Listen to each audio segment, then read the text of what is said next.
안녕하세요, 연자입니다.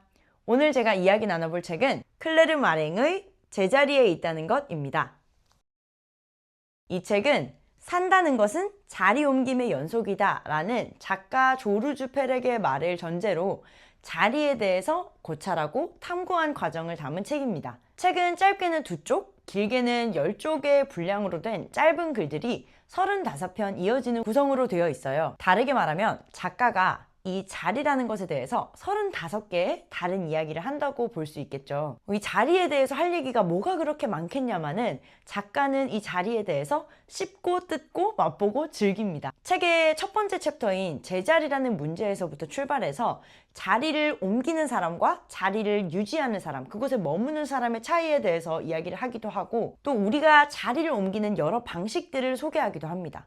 또 우리가 위치하고 있는 한 자리가 갖는 많은 의미들, 또 거기에 붙어있는 다양한 감정들, 이런 것들을 다루면서 자리에 대한 논의를 이어갑니다. 앞서 말씀드렸듯이 이 책이 삶은 곧 자리 옮김이다 라는 전제로부터 출발했기 때문에 이 자리에 대한 책은 살아감에 대한 책이 되기도 하고 정체성에 대한 책이 되기도 합니다. 들으면서 느낌이 오셨겠지만 책에서 말하는 이 자리라는 단어는 욕망, 책임, 사회적 역할, 권리, 위계, 직책, 얽매임, 공백, 결핍, 이런 수많은 단어들을 대신하기도 해요. 이렇게 많은 키워드들이 자리라는 한 단어로 묶일 수가 있나 싶겠지만 그게 되고, 또 더 나아가서는 오히려 무거운 단어들이 자리라는 비교적 우리가 직관적으로 이해할 수 있는 단어로 치환되었기 때문에 책을 읽으면서 독자가 내 현실, 내 삶과 작가가 이야기하는 이 자리에 대한 이야기를 바로 연결해서 생각해 볼 수 있는 계기가 되었던 것 같습니다.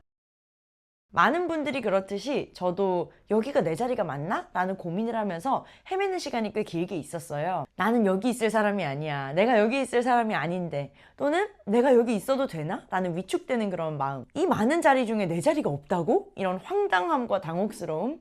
또 이제 슬슬 자리를 잡아야 된다 라는 그런 말들, 이런 말들을 제가 저 스스로한테 하기도 했고 많은 사람들로부터 듣기도 해왔어요. 20대 초반에 제가 외우고 다닐 정도로 정말 좋아했던 시가 한 편 있는데 그 시가 바로 최승자 시인의 내 청춘의 영원한 이라는 시였거든요. 지금도 외울 수 있어요. 이것이 아닌 다른 것을 갖고 싶다. 이곳이 아닌 다른 곳으로 가고 싶다. 괴로움, 외로움, 그리움, 내 청춘의 영원한 트라이앵글. 그때 제가 이 시에 그렇게 강하게 공감을 한 이유를 생각해보면 다른 자리에 대한 갈망, 더 나아가서는 다른 내가 되고 싶다는 존재 또는 정체성, 이런 것들에 대한 갈망이 컸기 때문인 것 같아요. 이렇게 내가 있는 자리, 또 세상이 입을 모아서 여기가 네 자리야 라고 말하는 제자리, 이런 것들은 우리의 삶과 굉장히 밀접한 관련이 있는데 내가 내 자리에 있을 때는 이 자리를 막상 정확하게 보기가 되게 힘들다고 생각해요. 또 이 자리에 매여 있는 한 내가 가고 싶은 저 자리, 가능성이 있는 다른 자리를 상상하거나 내다보기도 되게 어렵고요. 이 책이 좋았던 이유는 바로 이 어려움을 잠깐이나마 극복할 수 있게 도와준다는 점이었어요. 내가 내 자리에 있기 때문에 볼 수 없었던 것들을 책을 읽는 동안 작가의 관점을 통해서 조금 더 멀리서 정확하게 볼 수 있는 경험들을 하게 되었거든요. 책을 읽으면서 잊고 있었던 경험, 또 지금 내 자리에 대한 새로운 관점, 이런 것들이 불쑥불쑥 떠올라서 제가 한 주간 출근길에 지하철에서 정말 자주 다급하게 이제 샤프를 꺼내서 메모를 많이 하면서 읽었던 책이었어요. 이렇게 흥분하면서 읽은 책이 너무 오랜만이라서 여러분들께 소개하고 함께 이야기도 나눠보고 싶었습니다. 더 자세한 이야기는 뒤에서 질문들과 함께 얘기 나눠보도록 할게요. 책에서 작가는 살아가는 일은 자리 옮김의 연속이다 라고 말을 하면서 다양한 자리 옮김의 방식들을 소개합니다. 책에 나온 자리 옮김을 몇 가지 얘기를 해볼게요. 제자리를 벗어나는 탈주, 그 다음에 새로운 곳에 뿌리 내리기, 자리를 옮기는데 그게 뭔가 정문에 허가증을 받고 들어가는 게 아니라 약간 빈틈을 헤집고 들어가는 침입, 여기에 있는 동시에 다른 자리를 동시에 차지하는 이중생활, 또는 목적지를 따로 두지 않고 떠다니는 표류, 이런 여러 가지 자리 옮김의 방식들을 이야기를 합니다. 이렇게 다양한 자리 옮김에 대한 이야기를 읽다 보니 나에게 큰 영향을 미쳤던 자리 옮김은 어떤 것일까? 라는 물음을 스스로 한번 던져보게 되었어요. 책에서 지칭하는 자리는 물리적인 장소, 물리적인 자리보다는 보이지 않는 어떤 사회 정치적인 위치성 또는 관계에서의 역할, 이런 것들을 다루고 있지만 또 작가가 이야기를 하는 게 우리가 자리 이동을 할 때 필수 불가결하게 여러 장소들을 지나가게 된다고 이야기를 해요. 그리고 그 장소를 지나가면서 장소가 의도적이든 우연적이든 우리를 변화시키는 데 도움을 준다고 이야기를 합니다. 그래서 이 질문에 대한 대답은 장소, 물리적인 장소의 이동과 그 과정에서 제가 경험한 보이지 않는 자리의 옮김, 이 두 가지를 한번 연결해서 이야기를 해보려고 합니다. 저에게 큰 영향을 미친 자리 옮김은 상경인데요. 저는 지방에서 나고 자라서 대학교까지 다닌 후에 취업과 함께 서울로 올라오게 되었어요. 서울로 나의 물리적인 자리가 옮겨지는 것은 많은 분들이 경험하셨듯이 저도 비슷하게 많은 가능성들이 이렇게 열리는 경험을 할 수 있었어요. 더 많은 선택지, 더 많은 사람들, 더 다양한 것들, 이런 가능성들이 확장되는 것을 경험한 게 가장 직관적인 변화였어요. 그리고 그 과정에서 제가 기존에는 되게 제한된 범위 안에서 나는 할 수 있는 게 딱 요 정도야 라고 어떤 한계를 정해두고 좀 수동적인 객체로 저 스스로를 바라봤다면, 제가 제 안에서 제 자리를 아니야, 나도 저만큼 할 수 있어, 내가 원하면 이것도 할 수 있어, 이렇게 능동적인 주체로 옮겨준 것이 보이지 않는 자리 옮김의 경험이었어요. 그런데 이 자리 옮김을 조금 더 안으로 들어가서 한번 파보면 대구에서 서울로 자리를 옮기는 것이 저한테는 제가 지금 있는 제 자리를 조금 더 정확하게 볼 수 있는 기회가 되었던 것 같아요. 책에서 우리는 우리 자신의 위치에 대해 불명확한 생각만을 갖는다 라는 문장이 나오거든요. 그렇게 말한 이유는 우리가 내 자리를 정확하게 파악하는 게 힘들기도 하고, 또 내가 고정적으로 내 자리는 저기야 라고 할지라도 매 순간 나의 자리는 유동적으로 변화하기 때문이에요. 제가 나고 자란 지방 대구에서 서울로 올라오는 것이 제 자리를 어떻게 더 명확하게 볼 수 있게 해줬는가에 대해서 조금 더 얘기를 해볼게요. 그 전에 제가 쭉 한 지역에서, 한 장소에서 나고 자라고 살고 생활하고 그렇게 했을 때는 제가 제 자리를 파악하는 유일한 약도이자 기준점이 대구라는 어떤 지역이었던 거죠. 제가 뭐 대학에 가서 조금 더 다양한 사람들을 만나고 제가 하고 다니고 뭐 생활하고 이런 양식이 조금은 변했다고 해도 여전히 그 대구라는 지역에는 내 경험들, 나의 과거, 내가 친숙한 사람들, 그런 익숙한 자원들이 굉장히 많이 있고, 또 제가 되게 뿌리를 잘 내리고 있다는 그런 안정감이 들었어요. 그곳이 주는 어떤 안정감이라거나 여기가 내 나와바리지 라는 여유만만함, 이런 것들이 항상 디폴트 고정값으로 존재했어요. 그때 그 자리에서 제가 가졌던 불만은 뭔가 여기는 내가 있기에 너무 작아, 난 좀 더 멋진 곳으로 가고 싶어, 약간 다른 곳으로 갈래, 이런 류의 불만이었지, 뭔가 생존의 위협을 느낀다거나 내가 막 어디에도 뿌리를 내리지 못하는 불안감이라던가 그런 것들이 엄청 크지는 않았던 거예요. 그런데 서울로 올라오면서 저의 정체성이 여기에 딱히 뿌리가 없는 어떤 이주해온 사람이 된 거잖아요. 아무것도 모르는 동네에 가가지고 일단 집을 구해야 되고, 여기가 마음에 안 들어서 이사를 가고 싶은데 동시에 이사 가는 게 너무 두렵고, 막 이런 경험들을 이제 하게 된 거예요. 그래서 이런 경험을 하면서 내가 지방 출신이라는 것이 정말 어떤 의미를 갖는지, 또 어떠한 뿌리도 없이 새로운 곳에서 내 자리를 만들어 간다는 것이 어떤 경험인지, 이런 것들을 이제 몸으로 부딪히면서 경험하게 되었는데, 그것들을 경험하는 과정에서 지금까지 내가 되게 당연하게 생각했던 각각의 자리가 갖고 있는 의미들이 휙휙 달라지는 경험들을 했어요. 예를 들어서 대구라는 지역에 대해서도 제가 대구를 떠나기 전에는 되게 여기는 뭔가 충분히 크지 않은 것 같고 냉소적인 마음을 갖게 되고 그런 마음들이 되게 있었단 말이에요. 하지만 서울로 올라와서 보니까 내가 단순히 그런 좀 아쉽고 차갑고 이런 마음 가지고 있는 게 아니라 까도 내가 깐다 라는 어떤 애정어린 마음도 있고, 또 그리움 같은 것들도 있고 되게 복합적인 감정이 하나의 장소에 붙어 있다는 것을 알게 되었어요. 그런 것들이 결국에는 그곳의 출신인 저의 자리이기도 한 거잖아요. 그래서 이런 경험들을 하면서 제가 있는 자리를 해석하는 방식이 달라지고 그 자리를 조금 더 큰 관점에서 명확하게 볼 수 있게 된 계기가 된 것 같습니다. 책의 14번째 챕터는 진정한 장소라는 것이라는 챕터예요. 책에서 이 진정한 장소를 소개하는 말을 한번 읽어볼게요. 진정한 장소는 그저 장소가 아니라 활동이자 존재 양상이다. 진정한 장소에 있을 때 주체는 그곳에 자신을 온전히 내맡겨 흡수되며 그 지배력 속에서 오히려 순수한 활동성, 존재감의 강화, 꽉 찬 현존을 느낀다. 그러한 장소에서 우리는 에르노의 말처럼 존재한다는 것을 가장 잘 느낄 수 있는 것이, 이렇게 진정한 장소를 이야기하고 있어요. 이 챕터에서는 작가 아니 에르노의 진정한 장소를 소개하는데, 아니 에르노가 진정한 장소에 대한 에세이에서 글쓰기가 자신의 진정한 장소다라고 이야기를 했다고 해요. 그리고 자신의 존재감, 자신의 어떤 실존, 이런 것들을 가장 잘 느낄 수 있는 장소이고, 이 장소가 어떤 물리적인 장소나 상태가 아니라 그거를 하는 그 행위 그 자체가 장소가 되는 거죠. 우선은 그 동사, 어떤 활동, 행위 자체가 나에게 어떤 장소가 될 수 있다는 개념 자체가 되게 재미있었고, 두 번째로는 제가 어떤 질문을 할지 아시겠죠? 나에게는 진정한 장소가 어디인가, 어떤 활동인가 라는 물음을 한번 던져보게 되었습니다. 두 가지식으로 말해보면 저에게 진정한 장소는 무언가를 만드는 활동이라는 생각이 들었어요. 영상을 쭉 봐오신 분들은 아시겠지만 제가 뭘 만드는 걸 참 좋아하거든요. 이 만드는 행위가 저에게 진정한 장소인 이유를 한번 이야기해보면, 제가 무언가를 만들 때는 여기가 내 자리인가? 내가 여기 있어도 되나?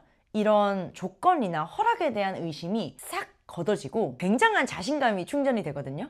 그리고 그때 제가 그 만드는 행동을 할 때 저에게 필요한 단 하나의 어떤 이유 또는 조건은 내가 이걸 하고 싶다라는 마음인 거예요. 이제 제 욕망, 하고 싶은 욕망만이 유일한 어떤 목적이자 그 활동이 되는 거죠. 그런데 우리가 보통의 장소, 진정한 장소가 아닌 보통의 장소에서는 내 욕망만으로 할 수 있는 게 거의 없잖아요. 일단 뭐 직장 생활, 일, 뭐 이런 거는 당연하고, 내 욕망에 그래도 좀 충실해서 하는 활동이 연애 같은 건데, 연애도 사실은 내 욕망만 신경 쓸 수는 없단 말이에요. 그런데 무언가를 만들 때, 특히 저 같은 경우에는 이거를 어딘가에 뭐 올리거나 사용하거나 이런 의도가 전혀 없이 무언가를 그냥 만들 때 정말 오롯이 저의 욕망에만 집중할 수 있게 되더라고요. 그리고 그럴 때, 그 진정한 장소에 있을 때, 그런 활동을 하고 있을 때는 저에게도 익숙하지 않은 저의 모습을 마주하게 되는 일들이 이제 생기더라고요. 정말 평소에 내가 생각하지 못한 발칙한 수준의 어떤 표현이 제 입이나 뭔가 글을 통해서 나오기도 하고, 또는 나는 내가 되게 좀 나름 따뜻한 사람이라고 생각했는데 정말 막 좀 못되고 차가운 모습을 발견하기도 하고요. 책에서 아내 공간이라는 표현을 소개하면서 이 아내 공간을 뭐라고 이야기를 하냐면, 우리 몸으로 치면 쓰지 않는 근육 또는 내가 위치를 정확히 모르는 장기 같은 것에 비유를 해요.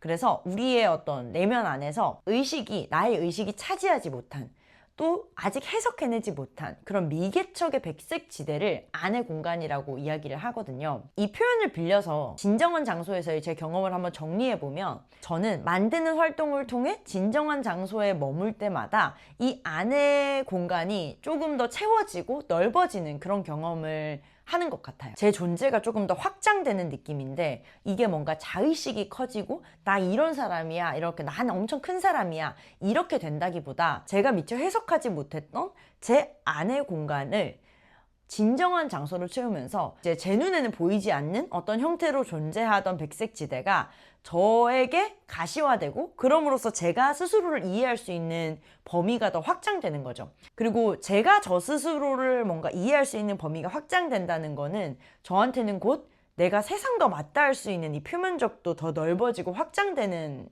거라고 느껴지거든요. 그래서 얘기가 이렇게 흘러 여기까지 왔는데, 정리를 해보면 저의 진정한 장소는 만드는 활동이고, 그 만드는 활동을 통해서 결국에는 내가 나의 존재를 확장하고 더 나아가서는 세상과 만나는 그 면적까지 넓힐 수 있는 그런 활동을 하게 되는 것 같다라고 이야기할 수 있을 것 같습니다.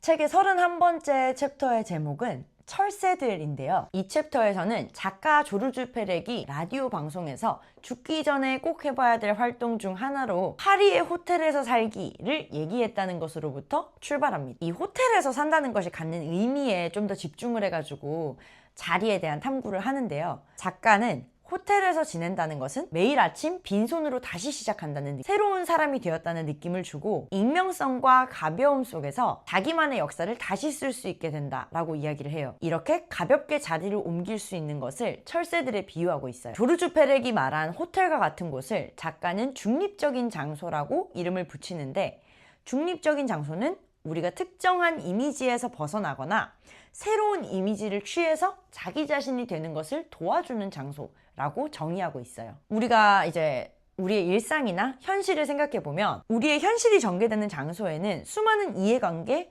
역할, 책임 이런 것들이 얽혀 있잖아요. 그렇기 때문에 전혀 중립적이지 않은 거죠. 나를 어떠한 기대에 부응하게 만드는 힘이 작용을 하고, 또는 내가 그 기대에 부응하지 않고 다른 행동을 해도 그 상태에서는 그냥 내가 다른 행동을 하는 게 아니라 저항하는 것처럼 이제 보여진단 말이에요. 해석이 된단 말이죠. 그렇기 때문에 어떠한 위력, 나를 특정한 내가 되도록 특정한 자리에 앉혀놓으려는 어떤 힘이 작용하는 상태라고 볼 수 있어요. 반대로 작가가 얘기하는 중립적인 장소는 제가 앞에서 얘기했던 그런 힘들이 무력화되고 내가 가볍게 자리 옮김을 할 수 있도록 도와주는 장소다 라고 저는 이해를 했습니다. 이 대목을 읽으면서는 내가 누구든 될 수 있게 해주고 나의 자리 옮김을 좀 더 가볍게 할 수 있도록 도와주는 중립적인 장소는 어디인가? 라는 질문이 떠올랐습니다.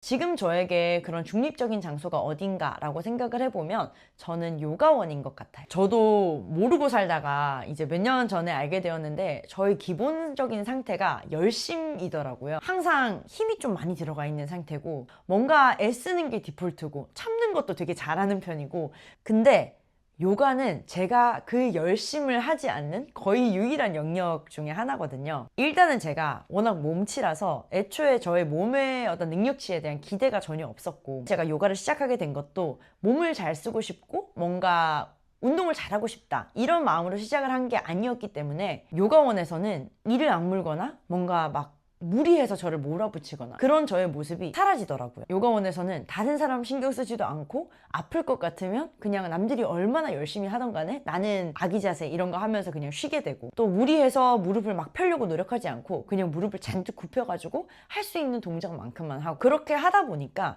기존의 제 자리, 어떤 열심히 고정값인 제 자리에서 그 자리를 이제 유지하는 어떤 메시지들이 있을 거 아니에요. 그거는 어렸을 때 제가 많이 들었던 메시지일 수도 있고 제가 저 자신한테 하는 말들일 수도 있는데, 그 열심인 상태의 자리를 유지하는 말들 중에 이제 하나가 열심히 해야지, 할 거면 똑바로 해야지, 이제 이런 말들이거든요. 그런데 그런 메시지들, 할 거면 똑바로 해, 너 이런 식으로 할 거면 차라리 하지 마, 이런 말들이 이제 그 요가원에서 또 제 요가 매트 위에서는 완전히 무력화가 되는 거예요. 그런 메시지들이 사실은 자의식이라고도 할 수 있겠죠. 어떤 제 자리를 붙들고 있으려는, 여기가 네 자리야, 여기가 제 자리야, 이런. 근데 그런 것들이 걷어진 상태에서는 제가 되게 가벼워지는 느낌을 많이 받고, 내가 누구의 딸, 누구의 연인, 누구의 친구 이런 역할들에서부터도 벗어나서 그냥 이 몸을 가지고 살아가는 한 인간이고, 또 이 요가원에서는 한 도반일 뿐이라는 거,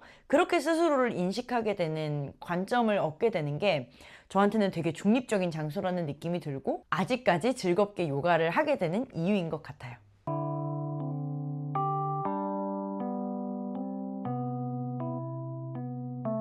제가 올해 9월을 시작할 때 이달의 문장으로 노트 맨 앞에 썼던 문장이 드라마 미지의 서울 속 대사였는데요. 극 중에서 미지라는 캐릭터가 일이 많이 복잡해지고 뭔가 힘든 일이 생기면서 되게 혼란스러운 와중에 울면서 이런 말을 해요. 여기는 내 자리가 아닌 것 같아. 서울에는 왠지 내 자리가 없는 것 같아. 이렇게 얘기를 하거든요.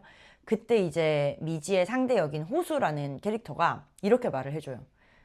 네가 있는 곳이 네 자리야. 저는 이 문장이 저한테 되게 오래 남아서 9월부터 해서 지금까지도 저를 되게 마음속에서 스스로 용기를 주고 다잡게 해주는 문장이 되었거든요. 제가 영상 초반에서도 얘기했듯이 20대 초반 예전에는 이 자리를 벗어나고 싶다, 내가 왜 여기 있어야 되지? 이런 불만 섞인 갈망으로 최승자 시인의 시를 외우고 나한테 꼭 맞는 자리가 어딘가 있을 것이다 라고 생각하고 그것들을 막 이렇게 찾았다면, 지금의 저는 내가 있는 곳이 내 자리다 라는 그 문장을 믿으면서 거기에 기대서 지금 내가 살아가는 이 장소에서 내 자리를 어떻게 만들어 나갈 수 있을까, 또 나는 어떤 자리를 만들고 싶을까, 그런 고민을 하는 방향으로 나아가려고 하고 있어요. 이렇게 한참 떠들어 봤는데 얘기를 다 하고 나니까 여러분은 각자의 자리와 어떤 관계를 맺고 있는지, 또 제가 오늘 여러분들께 소개드린 3가지 질문을 보면서 어떤 생각들이 떠오르셨는지 무척 궁금합니다. 영상을 보면서 떠오른 생각이 있다면 자유롭게 댓글로 남겨주시면 너무 좋을 것 같습니다. 오늘 긴 영상 시청해주셔서 감사합니다. 다음에 또 다른 책, 또 다른 영상으로 찾아뵙도록 하겠습니다. 함께 생각을 나눠요.